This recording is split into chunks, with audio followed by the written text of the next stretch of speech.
nakagaya kayong tumupad at nakagayak na kayong kumikilala sa Diyos, kailangang pag-aralan yung pagtupad. Bakit? May turo kung paano tutuparin. Dito sa Deuteronomio, gusto kong basahin ang Kapitulo 12 at ang versikulo 32. Pakinggan ninyo. Kung anong bagay ang inauutos ko sa iyo, yan mong gagawin. Huwag mong daragdagan, ni huwag mong babawasan. Sa makatwid, ang pagtupad sa utos ng Diyos, maingat. Dapat ingatan. Kung ano yung inutos ng Diyos, huwag kang metro road. Huwag mong babawasan yon, ni huwag mong dadagdagan. Kung ano yung sinabi niya, yun ang gawin mo. Huwag kang susunod sa mga tao.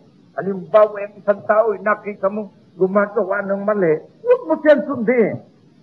Ikaw ay naglilingkod hindi sa iyong kapwa-tao para makita nila, kundi naglilingkod ka sapagkat yun ang tungkulin mo, sapagkat ikaw ay sa Diyos at ang Diyos ang lumalang sa iyo. Kaya, ano man ang makita mo sa tao, yung nalalaman mo ang dapat mong gawin. Sumunod ka ro, huwag mong daragdagan, huwag mong babawasan. Gusto kong ipakita sa inyo isang mabuting halimbawa ng Iglesia ni Cristo tungkol sa bagay na ganyan.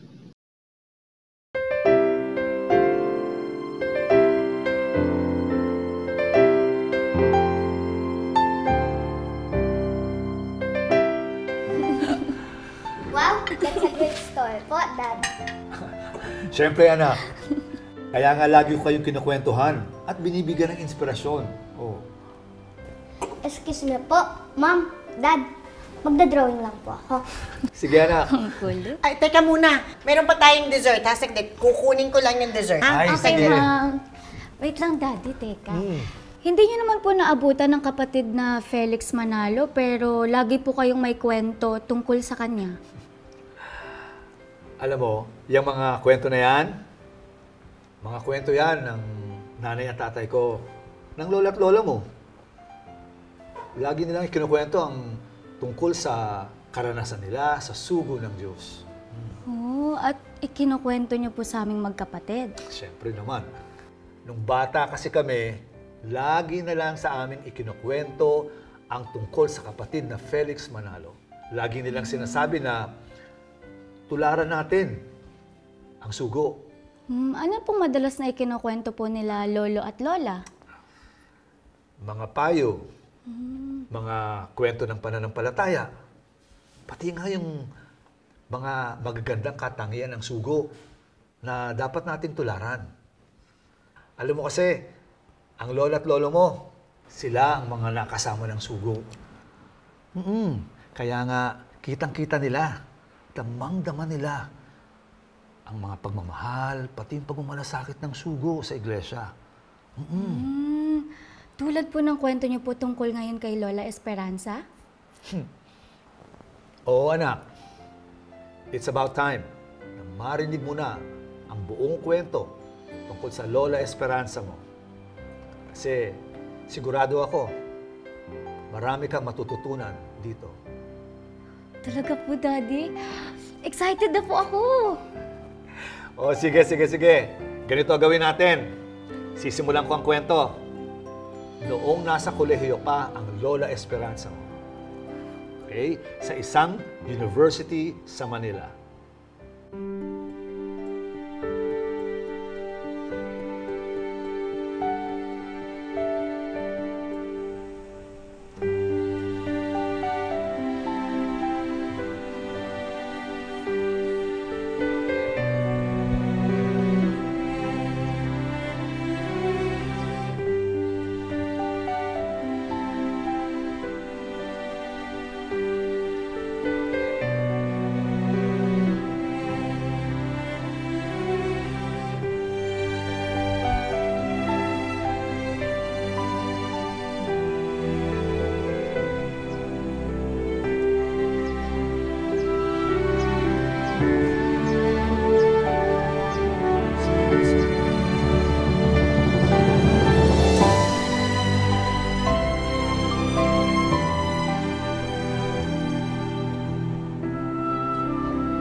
Magandang araw, Esperanza.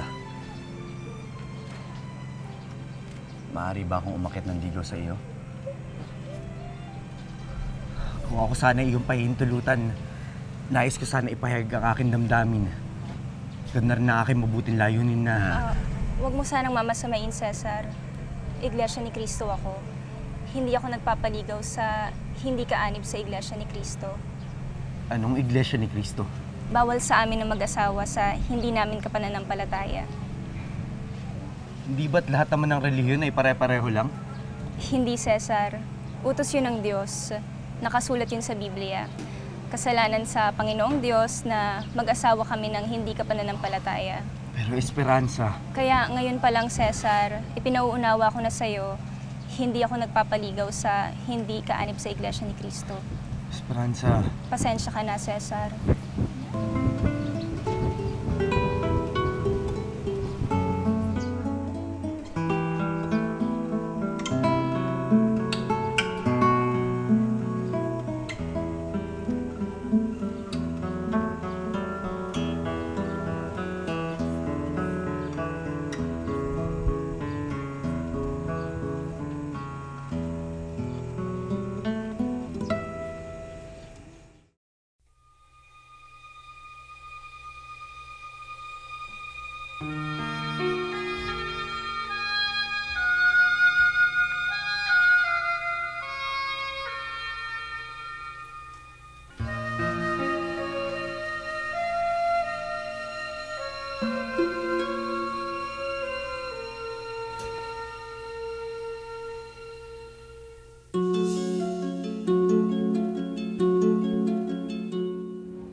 Nagtataka lang ako. Hindi ka pa nakaka-entrada, bigo na agad. Cesar, ang dami nagkakagusto sa'yo. Tsaka, popular ka. Magandang lalaki. May kaya sa buhay. Ano pa bang hahanapin na ibang dalaga sa iyo? Bakit ganun na lang ang paninindigan ni Esperanza sa kanyang relihiyon? Kung ako sa'yo, kalilimutan ko na si Esperanza. Marami naman dyan. Ikaw pa nga habulin. Ano kaya meron sa Iglesia ni Cristo?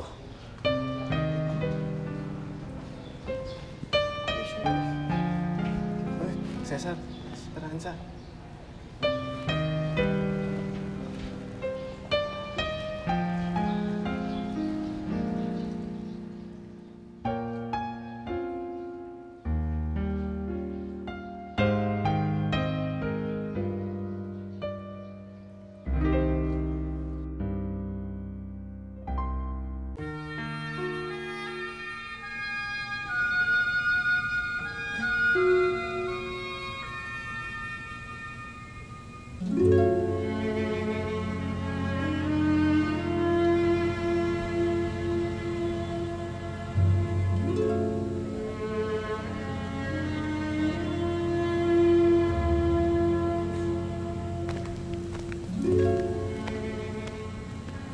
Hindi matitinag ang Lola Esperanza mo sa kanyang paninindigan.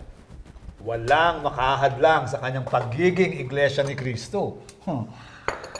Alam mo anak, iba-iba ang paraan ng Diyos para subukin ang ating pananampalataya. Sa oras at pagkakataon na hindi natin inaasahan. Bunso, ka na. At saka, Mami, Daddy, tama lang po ang ginawang pagtanggi ng Lola Esperanza. Dahil sa panahon po ngayon, gano'n na din po ang gagawin ng mga dalagang Iglesia ni Cristo. Dapat anak, importanteng manindigan. At alam mo ba kung anong nangyari sa Lola Esperanza mo after 5 years? 5 years? Ang tagal ng Daddy ah.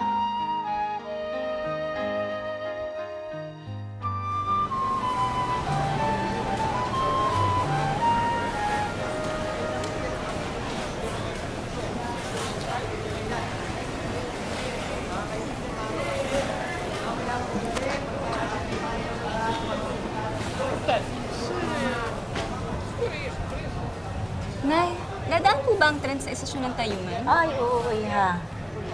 Papasok ka ba sa eskwela? Hindi po. Papasok po ako sa trabaho. Unang araw ko po eh. Hindi ko pa po kabisado ang biyahe.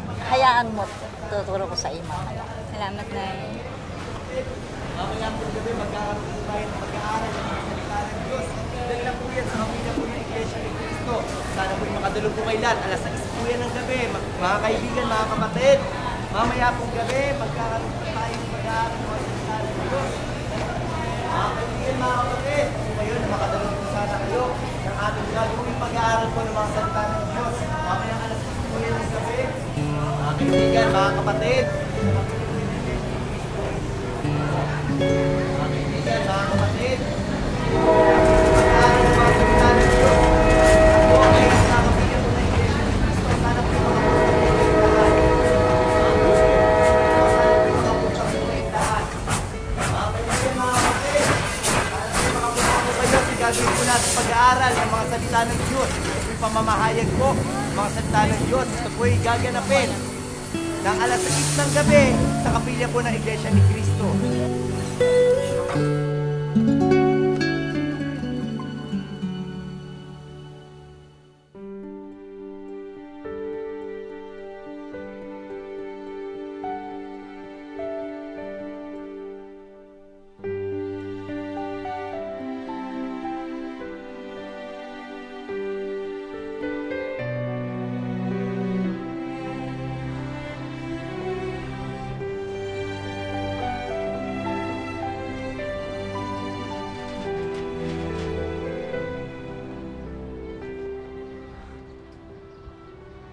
Esperanza.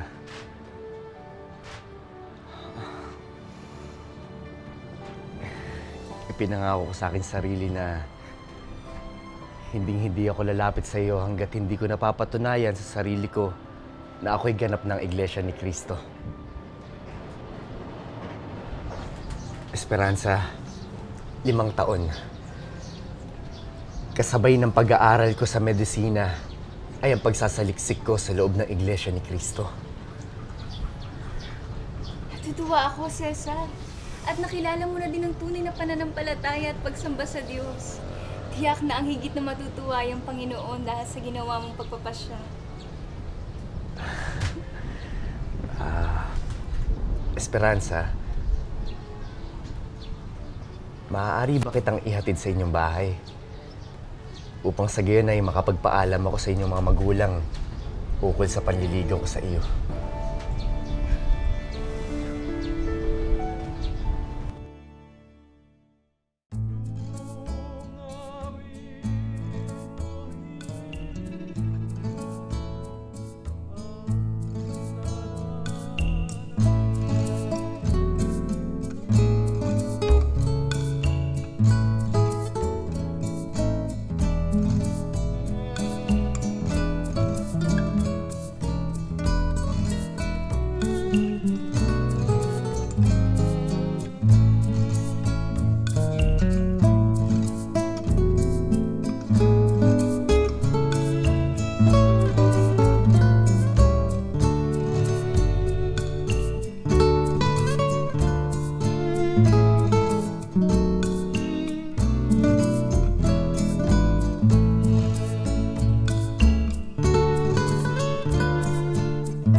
amin ang pag-iiglesia mo. Sama-sama na ng loob namin. Hindi ko na ito uulitin sa'yo, Cesar. Sa simbahang Katoliko ka magpapakasal. Ma! Hindi maaari ang iyong gusto. Sinuway mo na kami na mag-iglesia ka. Wala kang utang na loob. Hindi ka magiging isang doktor kung hindi dahil sa amin. Pati mga kamag-anak natin tumulong sa pag-aaral mo. Kaya sundin mo kami. Sa simbahang Katoliko ka magpapakasal. Yan ang gusto ng papa mo. Yan ang gusto namin. Mama, Iglesia ni Cristo kami ng Esperanza. Kung kaya sa iglesia rin kami dapat maikasal. Ayoko naman sana suwayin kayo eh. Ngunit sana naman naintindihan niyo ako na iba ng relihiyon ko. Pag matikas ang ulo, kami ang susundin mo. Hindi ganun kadali ang gusto ninyo, Mama. Salving Quinsa! Isang beses ka lang susuway sa amin! Hindi na kita tuturing isang anak! At hindi ka na makakatungtong sa bahay na ito! Intindies?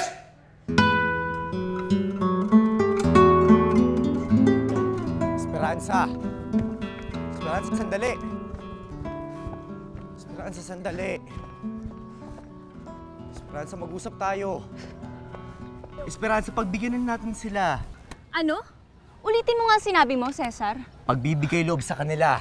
Kunyari, magpapakasal tayo sa simbahan. Tapos tsaka na tayo pakasal sa loob ng Iglesia ni Cristo. Ganon. Magbigay loob? Gusto mo sila mabigyan ng saya, pero ang Diyos naman ang hindi matutuwa sa ginagawa mo. Esperanza, nakikiusap ako sa'yo. Esperanza, masabi lang mapagbigyan ko mga magulang ko. Alam mo, Cesar, kahit kunwari-kunwarian lang yan, hindi pa din ako papayag. Bakit susunod ako sa gusto ng mga magulang mo, kung hindi naman gusto ng Diyos? Nagpapaunawa lang naman ako sa'yo, Esperanza. Ano, malay mo pag nagkaganon, itigil na yung pag-uusig nila sa ating dalawa. Nauunawaan kung gusto mo mangyari, Cesar. Pero bakit kailangan mo kompromiso ang pagka-iglesia ni Cristo natin? Para lamang sa pagbibigay loob? Lalapit ako sa sugo. Makikiusap ako sa kapatid na Manalo, ipapaliwanag ko sa kanya ang lahat. Baka sakaling pumayag siya sa pagbibigay loob ko sa mga magulang ko. Hindi papayag ang kapatid na Manalo sa gusto mong mangyari. Gusto kong malaman mo, Cesar, na kahit anumang resulta ang pag-uusapan ninyo ng kapatid na Manalo, ay maninindigan pa rin ako sa pagsunod sa aral ng Diyos na natutunan ko rin sa sugo. Kahit hindi na matuloy ang kasalang ito. Esperanza! Uulitin ko sa'yo, Cesar. Ano man ang maging resulta ng pag-uusap ninyo ng sugo, ay maninindigan pa rin ako sa aral ng Diyos na natutunan ko rin sa sugo. Esperanza! Esperanza, sandali! Esperanza! Esperanza!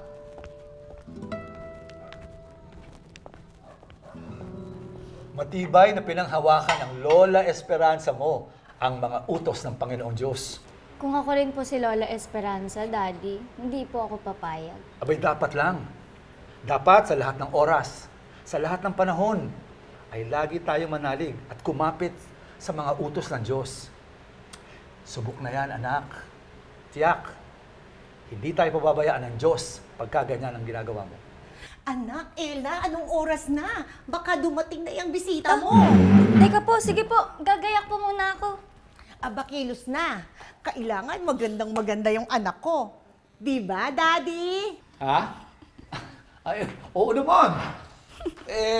Teka. Anak, saan ba ang lakad mo, ha? Si Daddy naman paulit-ulit eh. Dinner nga po. Diyan lang po yung malapit po na restaurant. Dinner date nga, Dad. Ano ka ba? Date. Ganon. As in date? Ano ba man tawag mo doon? Di date nga. Ikaw naman para ka hindi nagdaan doon. Bakit para ka pang mas tense kesa kay Ella? Ako? Hindi Okay lang ako. Naku, wag ako ha. Kundi ko pa alam ha. Gabi-gabi kang hindi makatulog mula nang nag-text yung classmate ng anak mo nung college para magpaalam na manligaw. Sino ba naman ang hindi magugulat sa nangyaring yan? Ikaw ba naman yung makatanggap isang araw ng text o message? Tapos sasabihin, ako po yung manliligaw ng anak ninyo. Pwede po bang umakyat ng ligaw? Dad! Daddy. Oh, di ba, Ella?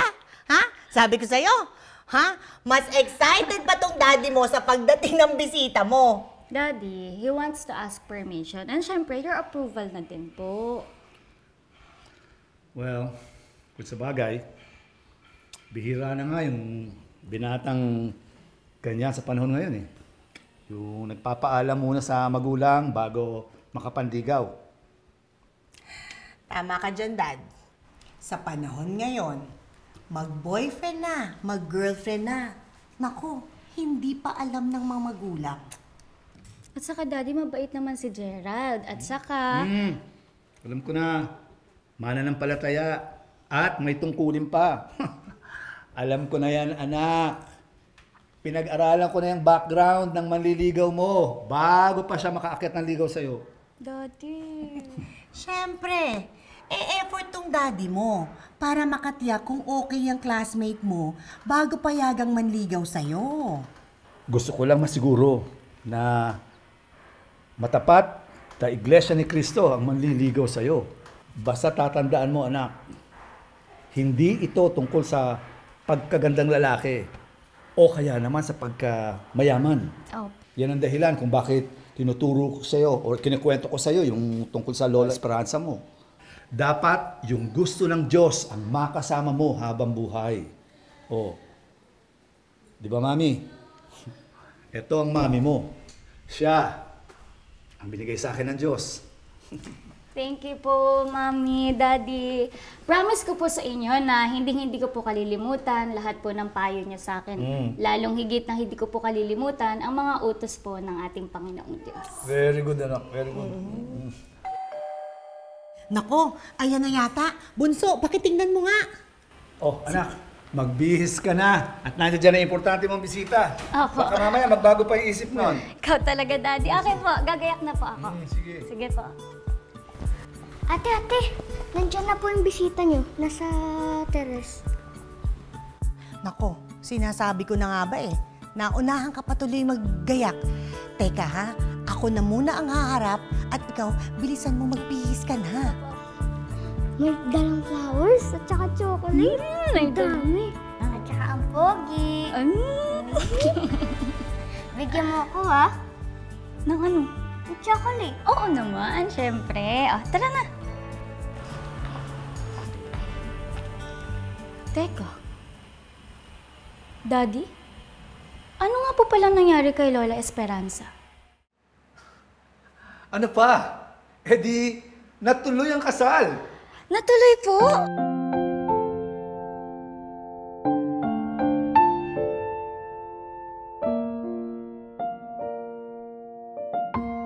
Ikinasal sila sa loob ng Iglesia ni Cristo na lalong nagpatibay sa kanilang pag-iibigan. O Diyos, natanggap ko sa iyong sugo ang iyong aral na dalisay at ako ay naliwanagan ukol sa iyong katotohanan. Kaya ngayon ako'y naging iyong lingkod.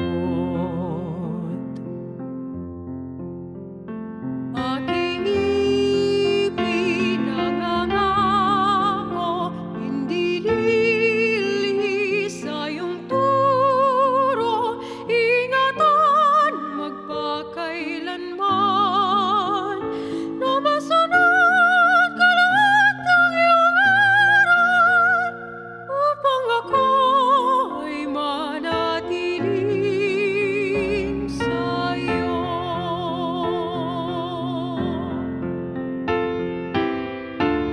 Ano man ang aking sapitin, suliranin, hirap at tiisin, manghahawak sa iyong aral, mananatili sa kahalalan.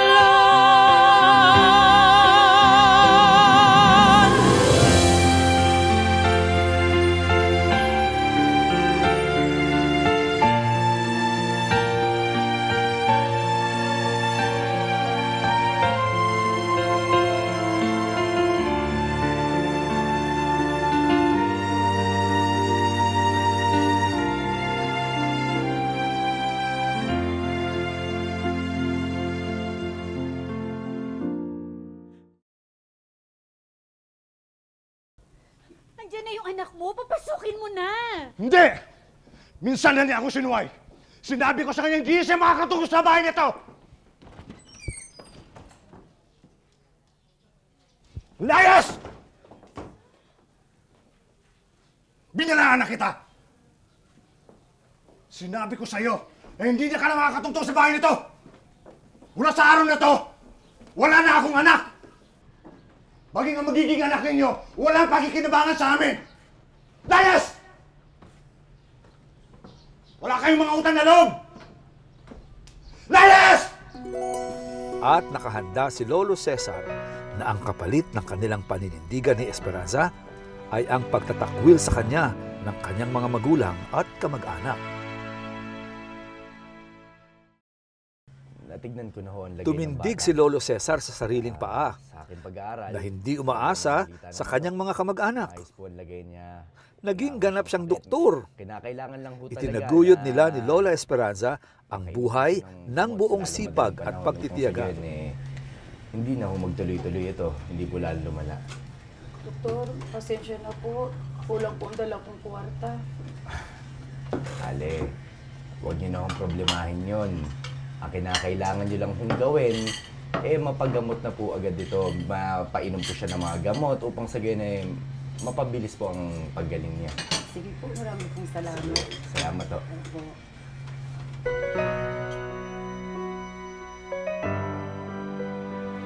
Ano nga ba ang gantimpala sa pagsunod sa kalooban ng Diyos, kundi ang mabiyaya at payapang buhay? Pero hindi nagkasya lamang si Lolo Cesar sa pagsisilbi sa kapwa.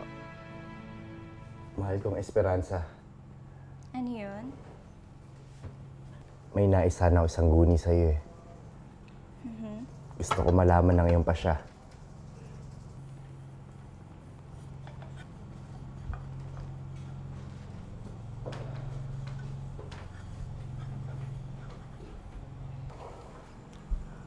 Nais ko sana maging isang ministro.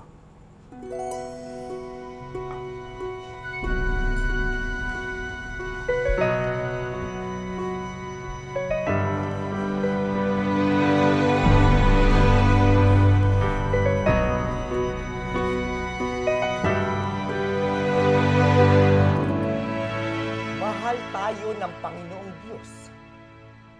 Kaya walang sawa ang ating kapatid na Felix Manalo upang tayo'y akayin sa mga pagsamba sa ating Panginoong Diyos. Ano naman ang hinahanap ng ating Panginoong Diyos? Manatili tayong matatag sa pananampalataya at matibay nating itaguyod ang ating pagka-iglesia ni Kristo. Naging ministro si Lolo Cesar at naging katuwang ng kapatid na Felix sa malawak na gawain ng iglesia.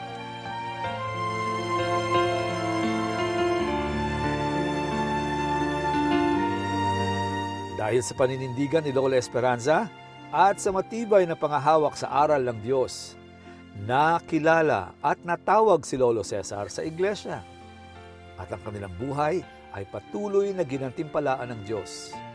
Naging matatag ang pagsasama nilang mag-asawa at magkasama nilang tinupad ang tungkulin sa Panginoon. Namalagi sila sa matibay na pag-asa sa kaligtasan na pangako sa atin ng Diyos.